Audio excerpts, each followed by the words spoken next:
এটা আমরা দেখেছি জাস্টিফাইড কোন জায়গায় শিক্ষায় লটারি, এটা তো জুয়া খেলা না। Why you think lottery? আপনি রিল্যাক্স করেন, আপনি আরো কমিয়ে দেন, টেস্টগুলি লিবারেল করেন, হোয়াট এভার দ্যাট ইজ। আপনি লটারি, যেই ছেলেটি কম্পিটিটিভনেসে আসতে পারে বা আসতে পারে না, তাকে সেই সুযোগটা দেন। Lottery is not the solution education. যে বাচ্চাটা একদম শুরুতে ক্লাসে ভর্তি হবে তার মেধাটা আপনি কিভাবে যাচাই করবেন ভর্তি? There's a lot of way to do it. আপনাকে যদি কাউকে, আপনি যদি কোনো ডাক্তারকে নিয়ে বলেন এই বাচ্চাটা বয়স 5 না এটা বয়স 6, তারা দেখে বলতে পারে, সিমটম টেস্ট সিস্টেম রয়েছে। কিন্তু আমরা তো বলছি না যে আমরা তাদেরকে এই কোচিং সেন্টারে পাঠিয়ে দেব। নো, অ্যাবসলিউটলি না। গার্ডিয়ানরাই অতি উৎসাহী হয়ে এটা করে, কোচিং সেন্টারে পাঠায় বাচ্চাদের। তাহলে কি আমাদের সিট বেড়ে যাবে? বেড়ে যাবে না। আনসার মাই কোশ্চেন। আমার লিমিটেড সিট রিকোয়ারমেন্টস জেনারেশন সেটাই তো থেকে যাবে। তো এখানে এই প্রতিযোগিতা করতে লাভ নাই। দেখুন, আমরা যদি এটাকে জোনিং করে ফেলি তখন কি হবে? তখন বলবেন যে বাড়ি ভাড়া বেড়ে যাবে।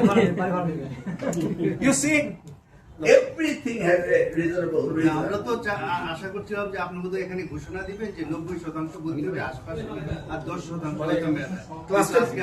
ঘোষণাটা দিলেন বলছেন, হয়তো আশা করছি, কিন্তু প্র্যাকটিক্যালি কোচিং প্রাইভেট বাণিজ্য আমরা আপনি বারবার যেটা জিতে যাচ্ছেন কোচিং প্রাইভেট বাণিজ্য, ওটাকে স্ট্যাক দেওয়ার মতো সুযোগ নেই। না, ওইটা তো আসলে আমাদের তো এই যে একটা সুযোগ নেই।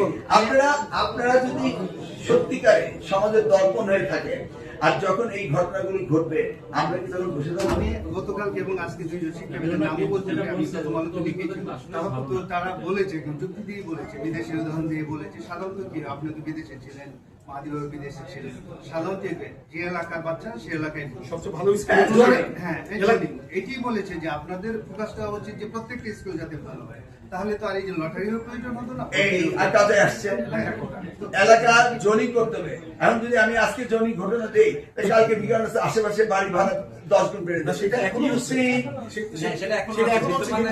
আমরা স্কুলে এখন হচ্ছে ভর্তি হওয়ার পরে আমরা পরীক্ষা যদি চাপিয়ে দেই, মানে আমরা যে পয়েন্টটা আমরা সবাই এডুকেশন নিয়ে কাজ করেছি দীর্ঘদিন, সেই অভিজ্ঞতা থেকে বলছি যে আপনার যদি আমরা আমাদের এই রাষ্ট্রের ব্যর্থতা হচ্ছে আমরা স্কুলগুলোকে একটা মানে আনতে পারি। একটা 5 বছরের বাচ্চাকে আমরা পরীক্ষার মুখে ঠেলে দিচ্ছি, আসলে এইটা কোনো পৃথিবীর কোনো শিক্ষাবিদই এইটাকে সাপোর্ট করবে না।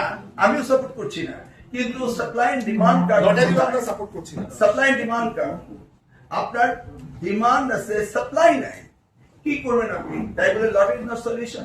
আর আপনি যদি প্রাইমারি স্কুলে স্টাডি করেন, আপনি দেখবেন ক্লাস 3 তে গিয়েও তারা সুন্দরভাবে একটা শব্দ বলতে পারে না, কলা বলতে পারে না। এমনকি টিচাররাও আবার কলা অন্য প্রনাউন্সিয়েশন করে। It's a problem everywhere. Let's start from this point.